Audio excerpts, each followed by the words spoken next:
Hello friends, welcome back to our channel. இன்றைக்கி Nagercoil style கிழங்கு நெத்திலி கறி எப்படி பண்ணுறதுன்னு பார்க்கலாம்.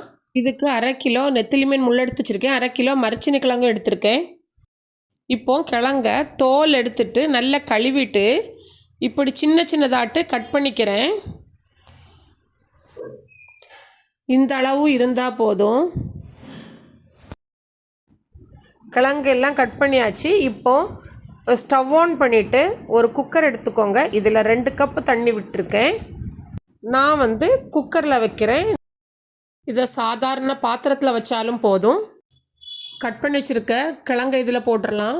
1 டீஸ்பூன் கல்லுப்பு சேர்த்துக்கிறேன். இப்போ குக்கரை மூடிடலாம். இப்போது இந்த கிழங்குக்கு மசாலா ரெடி பண்ணிடலாம். இதுக்கு 2 டீஸ்பூன் சில்லி பவுடர், 1 கப்பு தேங்காய் துருவல், 3/4 டீஸ்பூன் நச்சீரகம், 1/2 டீஸ்பூன் மஞ்சள் தூள், 4 பல் பூடு, 1 பச்சை மிளகாய் எடுத்திருக்கேன். இப்போது மசாலா ரெடி பண்ணிடலாம்.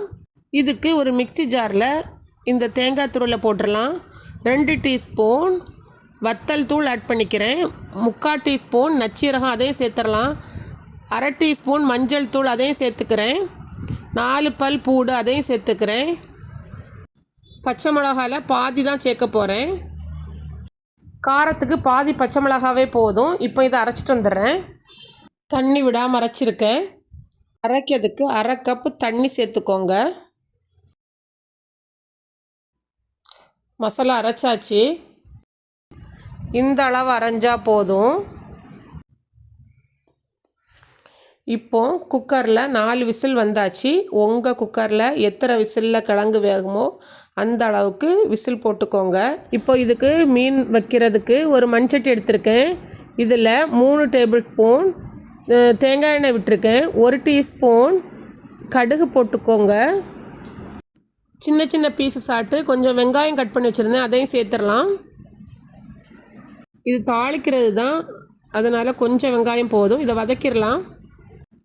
கூட 1 டேபிள் ஸ்பூன் எண்ணெய் சேர்த்துக்கோங்க. மொத்தம் 4 டேபிள் ஸ்பூன் அளவு எண்ணெய் சேர்த்துருக்கேன். இப்போது இது கூட ஒரு வத்தல் மிளகு சின்ன சின்னதாட்டு கட் பண்ணி இதையும் சேர்த்துடலாம். 2 கொத்து கருவேப்பிலை சேர்த்துக்கோங்க.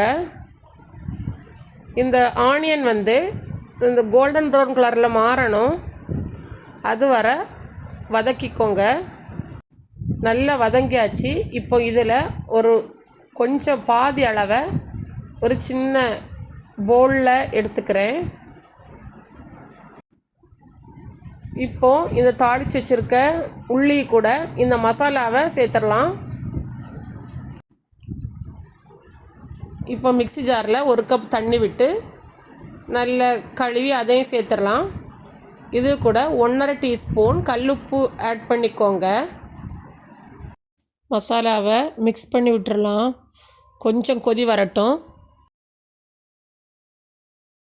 மசாலா கொதி வந்தாச்சு. இப்போ இந்த மீனை இது கூட சேர்த்துடலாம். இப்போ மிக்ஸ் பண்ணி விட்டுக்கோங்க. மீன் 10 நிமிஷம் வேகட்டும். இப்போ இந்த மீன் நல்லா கொதிச்சாச்சு. இப்போ இந்த குக்கரை ஓப்பன் பண்ணி பார்த்துடலாம். கிழங்கு நல்லா வெந்தாச்சு.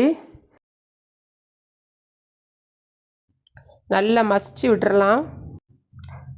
நல்லா மசிச்சாச்சு. இப்போ இதை இந்த மசாலா கூட சேர்த்துடலாம். இப்போ எல்லாத்தையுமே மிக்ஸ் பண்ணிடலாம். இது ஒரு 10 நிமிஷம் கொதிக்கட்டும். அவ்வளோதான். இப்போ ஸ்டவ் ஆஃப் பண்ணிடலாம். இந்த பக்கத்தில் இருந்தால் போதும். இதை வேறு ஒரு பவுலுக்கு மாற்றிக்கிறேன். இதுக்கு மேலே தாளிக்கும் போது எடுத்து வச்சுருந்த வெங்காயம் கருவேப்பிலை சேர்த்துடலாம். அவ்வளோதான் ஃப்ரெண்ட்ஸ், நல்ல டேஸ்டியான கிழங்கு மீன் கறி ரெடி. இதே மாதிரி நீங்களும் ட்ரை பண்ணி பாருங்கள். இந்த வீடியோ பிடிச்சிருந்தா லைக் பண்ணுங்கள், ஷேர் பண்ணுங்கள், கமெண்ட் பண்ணுங்கள், சப்ஸ்கிரைப் பண்ணுங்கள். தேங்க்யூ.